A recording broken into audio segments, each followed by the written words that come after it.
আসসালামু আলাইকুম দর্শক, কেমন আছেন আপনারা সবাই? আশা করি মহান আল্লাহ রাব্বুল আলামিনের অশেষ রহমতে ভালো আছেন। তো গাইস, চলুন আজকে একটি নতুন ব্লগের সূচনা। দাদা, কোথায় যাচ্ছি আমরা? মাত্রা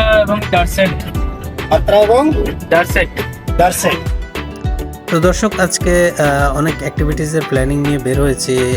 তার মধ্যে মাছ ধরা রয়েছে, তারপরে ক্রাবস মানে কাঁকড়া ধরার প্ল্যানিং রয়েছে, তারপরে হুক ফিশিং করার প্ল্যানিং রয়েছে। তো সেখানে আপনারা জানেন আমাদের আরও ব্রারা আমাদের সাথে জয়েন করবেন। রাসেল ব্রা আছে, তারপরে ওহিদ ভাই আসতে পারে, শামসু ব্রাকে আমরা নিয়ে যাব।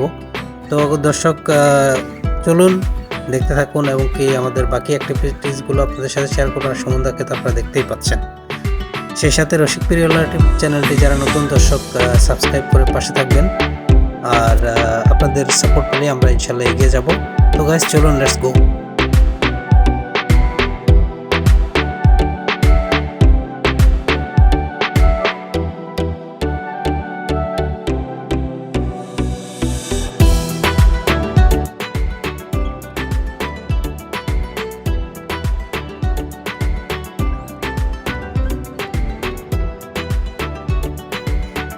দর্শক, আমার হাতের বাম পাশে যে টিন শেডের ব্যারিকেডটি আপনারা দেখতে পাচ্ছেন, এটি মূলত আসলে ওমানের প্রয়াত রাজা সুলতান কাবুস বিন আল সাইদের সমাধিস্থল, মানে তার কবর। তো আসলে একজন রাজার কবর তারা কতটা সাদাসিধেভাবে ইসলামিক রুলসের মধ্যে রেখেছেন, আর সেটা ঠিক উল্টো চিত্রই কিন্তু আমাদের দেশে দেখা যায়। বিভিন্ন পীর মুর্শিদেতে সেটা কতটা যে মানে 4-5 তলা কভার করে ফেলে। যাই হোক, সেটা অন্য বিষয়। গাইজ, আমরা শামসুব্রার বাসার কাছাকাছি চলে এসেছি। দাদা, আপনি এই লোকেশনটায় আসতে যে মানে কি একটা হামতান কাসিরান শুরু করলেন, আপনি কি ঘটনা কি? ঘটনা হয়েছে, আমি ফার্স্ট টাইম আসা গাড়ি নিয়ে, এবং অনেকবার আসছি, তবে কিন্তু রাতে। তো দিনের বেলা রাতের বেলা ডিফারেন্ট হয়। তো আরেকজন সাথে আসছিলাম, আমার কি করে না, একজন ড্রাইভার হিসাবে আপনি এই যে লোকেশন গুলো এইভাবে মিস্টেক করছেন, এই যে ঘুরাইছেন, ঠিক আছে নি? না, গাড়ি চললে মিস্টেক হবে, তবে 100% কি বলে যে লোকেশন আসা যায়, মেন বিষয় লক্ষ্য। লোকেশনে আপনি আইসেন কটা বাজে? আপনার লোকেশনে আসার কথা ছিল হলো আরো 10 মিনিট আগে। না, আপনি এখানে 10 মিনিট হয় না, সর্বোচ্চ সব মিলে 4 মিনিট লেট হয়েছে। আমি মনে করি আপনারা যে তালিম দিছে, ঠিক আছে নি? তার না, তারে খোঁজ করা দরকার, তালিমটা কে দিছে? তো যাই হোক, আসলে দাদার সাথে একটু মজার চলে কথা বললাম, এই আর কি, নাথিং ইজ দেয়ার। আর ব্রোর বাসার সামনে তো আসলে দেখলাম যে ভালোই মানে এগ্রিকালচার অ্যাক্টিভিটিস আছে, কৃষি অ্যাক্টিভিটিস আছে। তো এখানে খুবই ভালো একটা জিনিস দেখছি, আমাদের গ্রামে খুবই জনপ্রিয় একটি সবজি। এটা বিভিন্ন মানে টক জাতীয় একটি সবজি আর কি, রোজেলা।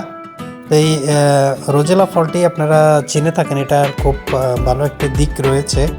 এটি দিয়ে খুব ভালো মানের চা করা যায়।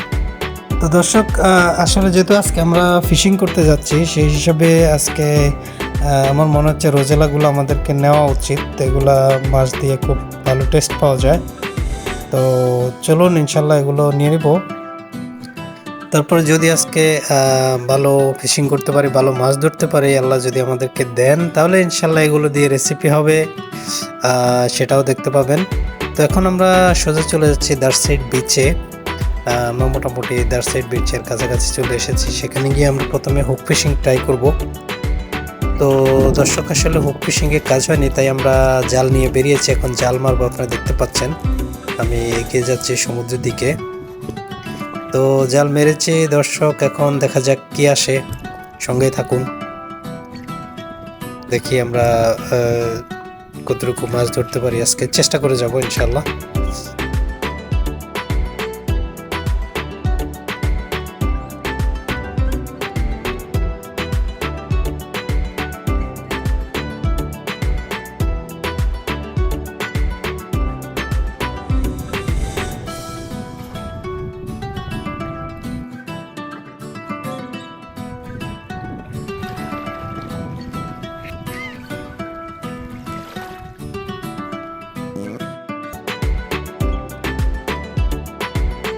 You got anything, man?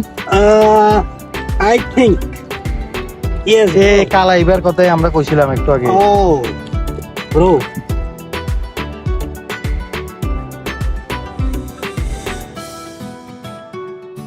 See? এবার টাইগার কিল করবা।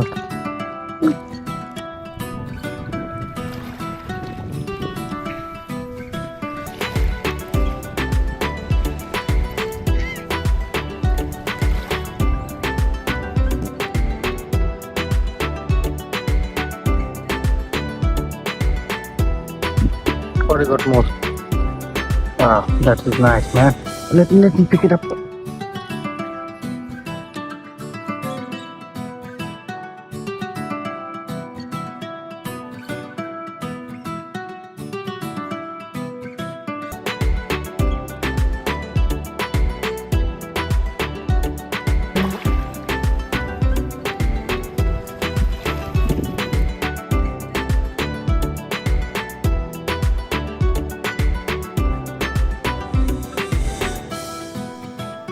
তো দর্শক, মাছগুলো আমরা শেষে এখন বাসায় নিয়ে এসে পরিষ্কার করেছি, আর দেখতে পাচ্ছেন অনেকগুলা বেশ মাছ পেয়েছি আজকে।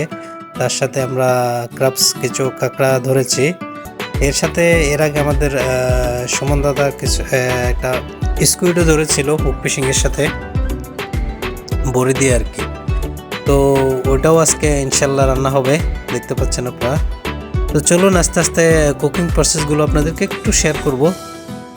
আসলে এগুলো খুবই মজাদার, ফ্রেন্ডসরা মিলে যখন রান্না করি একসাথে এক ধরনের পিকনিকের মতো হয়ে যায়। তো চলুন, পরিষ্কার শেষে আমরা এখন আস্তে আস্তে প্রসেসিংটা শুরু করেছি। এটা হচ্ছে স্কুইড, তারপরে ক্রাবসগুলো দেখতে পাচ্ছেন পরিষ্কার করা হয়েছে, এখন ফ্রাই চলতেছে আর কি। দেখছেন রান্না করলে খুবই ভালো লাগে, মনে হচ্ছে একবারে লবস্টার মতো দেখায়, খুবই এখনই মনে হচ্ছে এখনই খেয়ে নেই এরকম আর কি।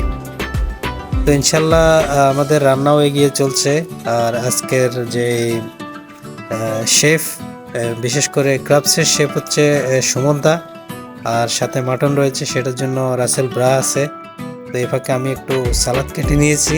আর ফিশগুলো কিন্তু সবাই মিলেই পরিষ্কার করেছে, কিন্তু ফ্রাইটা করছে আমাদের কড়িভাঙ্গা বেলুসি ওইদুর রহমান। তো দেখতে পাচ্ছেন ওই ভাইয়ের ফ্রাইটা অনেক সুন্দর হয়েছে।